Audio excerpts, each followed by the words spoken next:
Hi, this is Mr. Arnell. We're at 1103 Almac Drive, and we're trying to build a house with school kids during a pandemic.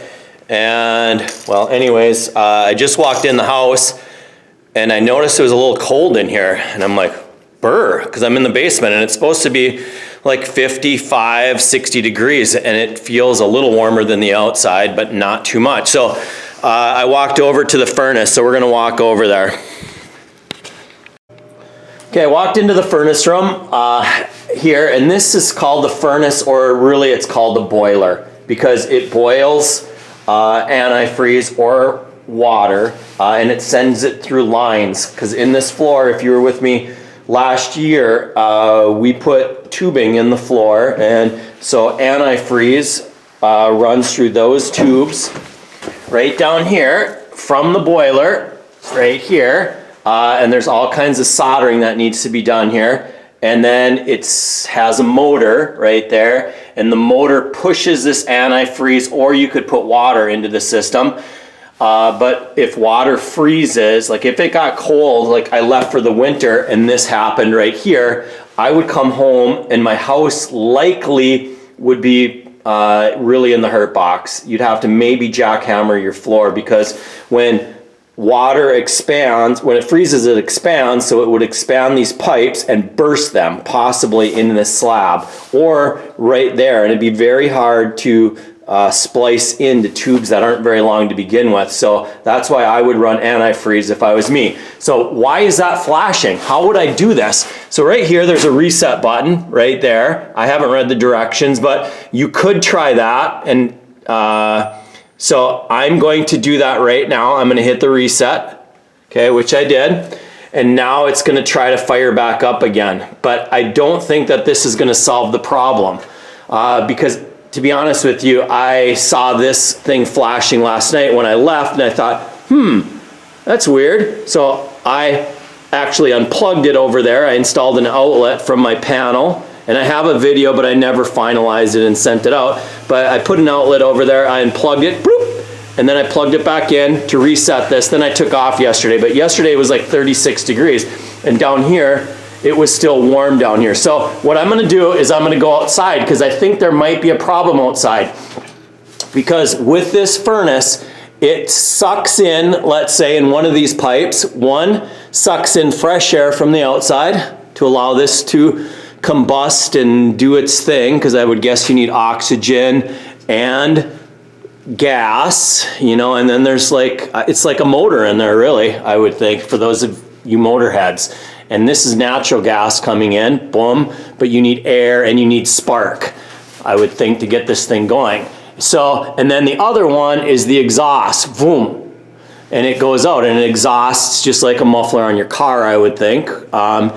Exhaust, and my hunch is because the trees outside are so frosty, I'll go out there in a second, I would think it's probably plugged.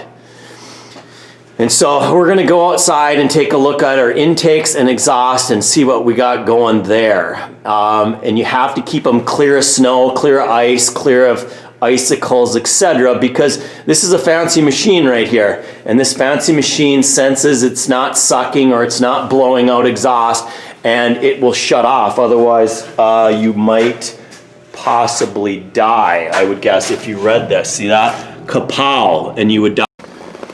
Okay, so remember I set the reset downstairs, and you can see which one is the exhaust. That's that one right there, and it's firing right now. But I don't know if you can see that. That's the intake right there. I'm not sure if you can see it, but the intake through all this smoke is plugged. And I don't know if it might be winding down right now. No, it's not. It's still blowing. It's still trying to get going. But pretty soon my hunch is it's going to turn off, because it's sensing that it's not sucking in any air from the outside. And you can see that it just went off. Huh. That was good timing. And this could save you a lot of money probably, because if you have to call in a plumber, I'm betting it's going to cost $200 just to get them to your house. And it'll take them about 10 minutes to fix that thing right there. How could you fix that? Well, you could, I don't know. Here's what I would do if I was me. I think from a distance away, you could take a blowtorch and blow hot air into there. Okay, if you don't have like a torch, a little sparker with the tank on it, you might be able to, I wouldn't pour hot water into it because that could end up into your furnace, so don't do that. If you're a vapor, you could probably, you know, suck on your vape. I've never done it before, and then blow in hot air. I would take my finger, if I was me, and pull out that snow, and maybe get a stick is what I'm going to try. Get a stick and drag out as much of that snow as I can. So I'm going to give that a try. But first, I have to get a ladder because this is up about 8 feet and I'm not very tall. So I'm going to go get a ladder.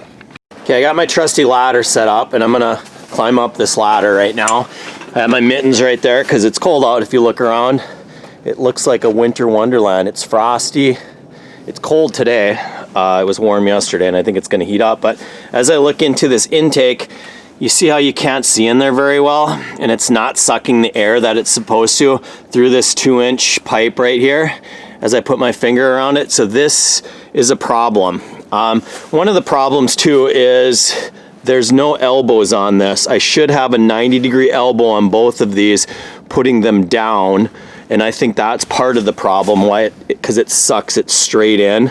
So what I'm going to do is I'm going to clean this out and I'm going to run to Builders and I'm just going to temporarily put a 90-degree 2-inch elbow on it to get it to go down, because I think snow might have blown in there, possibly, or just condensation, because this is warm, let's say. And I'm going to put my hand in there and I'm going to pull some out. And you see how that cleaned it up a little bit. Then I brought what's called a stick. Speak softly and carry a big stick and you will go far. And I'm going to stick that stick in there, hence the name stick, I guess. And I'm going to pull out the stuff that I can. And I'm going to try to pull out it all. And now you can see it's pretty much open. I'm going to take a couple more swoops, but my thumb is getting cold. And I'm going to put this in my pocket. And then I'm going to go downstairs and see if it stays going once I hit that reset button. I was going to say too that our house is kind of unusual here as the fact that it is a split level home. So we have 5 feet of wood wall going up from our foundation. So the fact that our exhaust and intake are up 8 feet is probably different than your home. Your home, it probably exits the basement, but your basement is primarily, for the most part, probably all underground. And it's probably 2 feet off of grade or your grass or whatever. So in the wintertime in northern Minnesota, as we accumulate more snow, and if snow like gets up to 3 feet, obviously your exhaust isn't going to work, your intake isn't going to work, and you're going to have an issue. So right now I'm going to reset this button, and my hunch is when I get back,